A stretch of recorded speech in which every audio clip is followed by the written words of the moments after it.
शरीर को हेल्दी और फिट बनाए रखने के लिए पोषक तत्व की मात्रा के संतुलन की जरूरत है।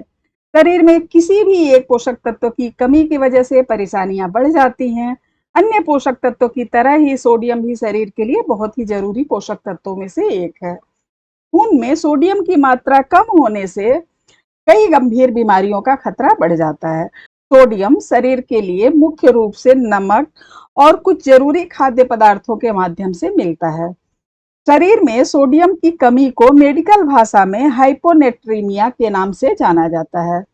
शरीर में सोडियम का सामान्य मात्रा 135 से 145 MEq पर लीटर होनी चाहिए। इससे कम या अधिक मात्रा में सोडियम सेहत के लिए खतरनाक है। शरीर में अगर सोडियम की कमी हो तो कई सारे लक्षण उभर कर आते हैं। जैसे सोडियम की कमी से इंसान का व्यवहार बदलने लगता है, कंफ्यूजन की स्थिति बनी रहती है, लगता है कि वो कुछ भूल रहा है, उनके शरीर में दर्द, पैरों में ऐंठन रहता है। 120 से कम सोडियम होने पर कई बार पागलों की स्थिति बन जाती है या बेहोशी की स्थिति आ जाती है। मरीज का व्यवहार पूरी तरह से बदल जाता है। और इसका इलाज है कि अगर ऐसी स्थिति आती है तो खून का जांच जल्दी करा लें। अगर सोडियम की मात्रा 125 से कम है तो अपने नियरेस्ट किसी भी अच्छे अस्पताल में अच्छे डॉक्टर को दिखाएं। और अगर 125 के ऊपर है तो घर पर ही ठीक किया जा सकता है। जब शरीर में सोडियम कम हो जाता है तो डॉक्टर ज्यादा नमक खाने को कहते हैं, क्योंकि ज्यादा नमक खाने से ही उसकी पूर्ति कर सकते हैं। लेकिन भोजन में अगर नमक की मात्रा ज्यादा हो जाए तो उसको निगलना बहुत मुश्किल होता है। ऐसी स्थिति में बाजार से कोई भी मल्टीविटामिन का कैप्सूल ले आइए, उसको खाली करके उसके अंदर जो भी मटेरियल है उसको निकाल कर उसके अंदर नमक भर दें। या मेडिकल स्टोर पे खाली कैप्सूल भी मिलता है, उसको भी ला सकते हैं और उसके अंदर नमक भर के उसको एयर टाइट जार में रख दें। अब इस तरह से अगर मरीज को नमक की मात्रा बढ़ा कर देते हैं तो वो आसानी से निगल लेता है। अगर मरीज के सोडियम की मात्रा 20 से 22 है तो उसको 2-2 कैप्सूल खिलाएं, और अगर 130 है तो उसको 1 कैप्सूल दे सकते हैं।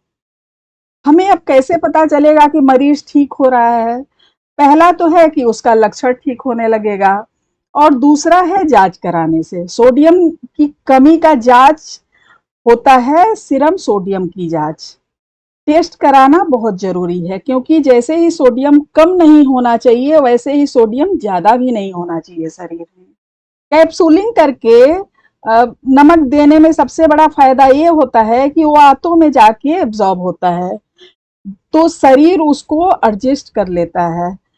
तो ये तरीका बहुत ही सुरक्षित है, इसलिए कैप्सूलिंग करके नमक की मात्रा को बढ़ाया जा सकता है। सोडियम कम क्यों हो जाता है शरीर में? तो इसके कई सारे कारण हैं। एक तो पानी का ज्यादा पीना।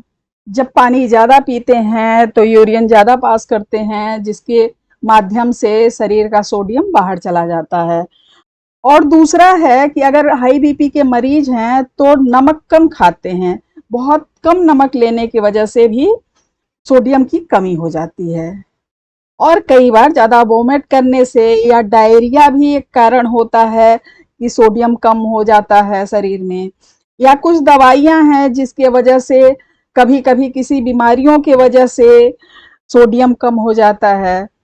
तो सोडियम ना कम होना चाहिए और ना ही ज्यादा होना चाहिए, तो स्वस्थ और सुखी जीवन हम जी सकते हैं। इसी तरह जीवन के हर पल, हर कंडीशन में बैलेंस बनाकर रहना होता है, तभी हम सुखी जीवन जी सकते हैं। आज के लिए बस इतना ही। मिलते हैं अगले वीडियो में। तब तक के लिए do like, share and subscribe, ताकि ये जानकारी ज़्यादा से ज़्यादा लोगों तक पहुंच पाए। Thank you so much.